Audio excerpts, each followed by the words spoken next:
All right, I am back. We got about 3 minutes till the open. I wanted to cover the open today. This right here over the past 2 days is called confusion. That's what all of this is. We're not at the 4,300 and we're not at the 4,200. We're just oscillating between the two. So this is mass confusion. So for the past few days, I didn't want to make redundant videos.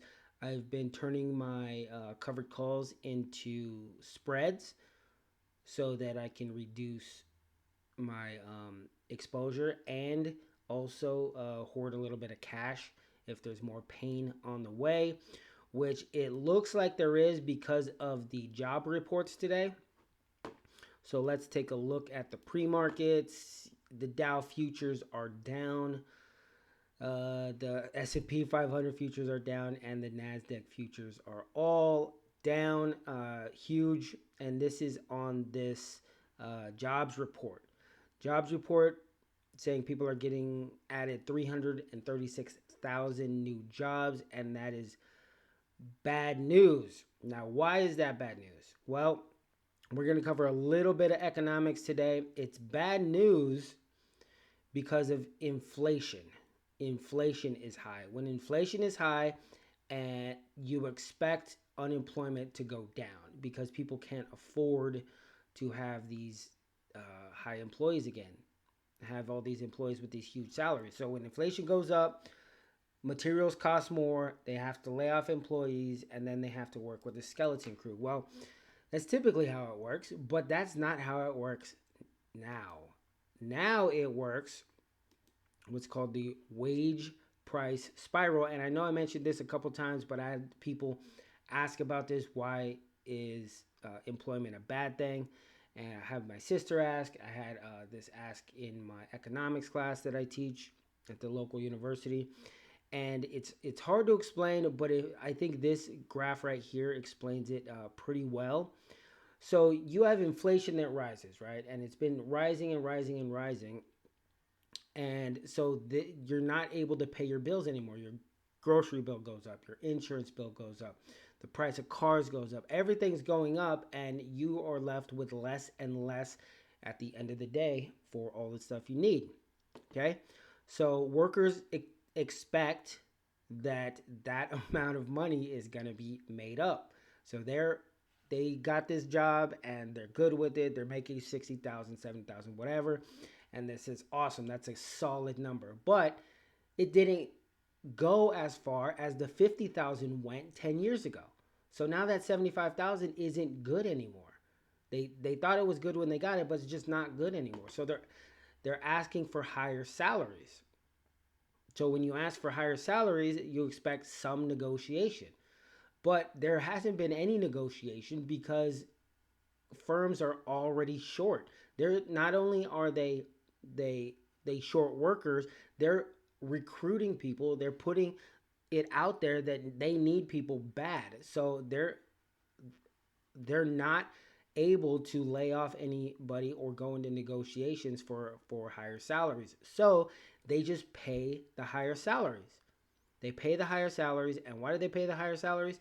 Because of the sales that they're making. People aren't cutting back on the sales. They're still buying. They're still going to Vegas. They're still going on vacation. They're still buying that softball bat. They're getting the stuff that they need for their family, and they're doing it with debt. Not everybody's doing it with debt, but they're doing it with debt because they're used to a certain lifestyle and their salary isn't cutting it. So they're still buying. And when you still buy, inflation still rises. So it's this circle right here that keeps, perpetuating itself until unemployment reaches employment reaches a critical level and prices are no longer able to be supported. Then the entire thing collapses. Now, what the Fed is trying to do is stop this from happening. They see this happening every single month. Ba-da-da-da-da-da. So he raised rates last week, which caused this mini crash here. No, not that one. Sorry. He raised rates, caused this mini crash. And then he thought that was going to stop the wage price spiral, and it didn't, because payrolls came back higher than expected. And that's what this ridiculous drop is doing this morning. So we recovered yesterday about 40 points. Not bad. But then we returned, and we're going to test the lows from yesterday. And let's see if we test the lows. So the current low recently is the 42.16. We may test that today as well. There's no telling where this can go. So like I said, I've been hoarding cash, and I've been turning my cover calls into spreads. I'm not doing puts yet. I'm not selling puts yet, and that's because of this confused area. Because of this confused area, we don't know where it's going. It's in between two key levels. It could break to the downside. It could rally, but I don't see where it could rally other than people going in and saying, hey, it's time to buy. That's the only rally that I see. Now, let's look at the pros. What are the pros doing?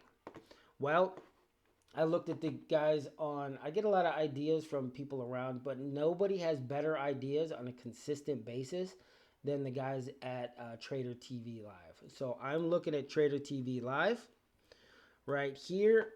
And if you look, what did I do? I'm going from a bigger screen to a littler screen.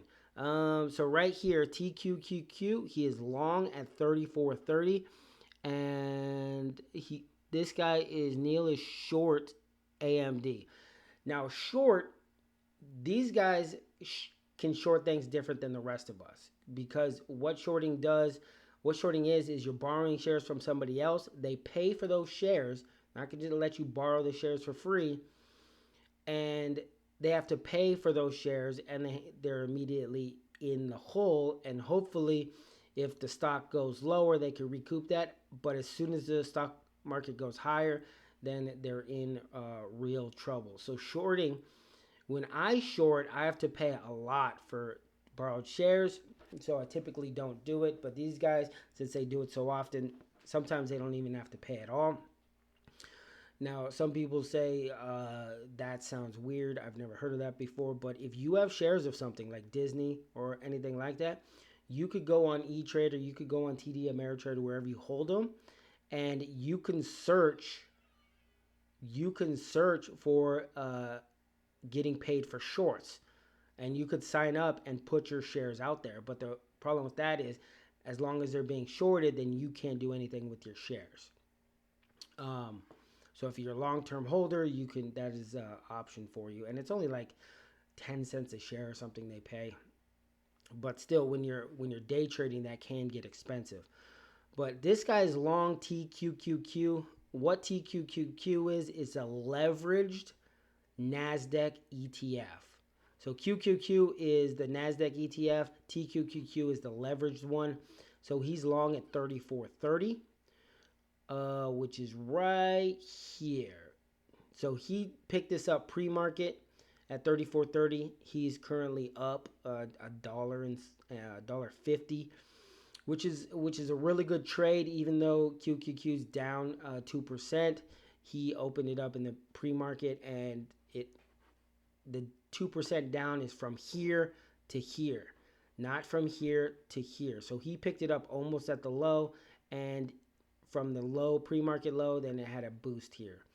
Not a trade I would enter into, but it's still a great idea. I like to get fresh new ideas. So keep grinding out there. That was a little bit of economics, and that's where we're at. We're in the throes of confusion. So keep grinding.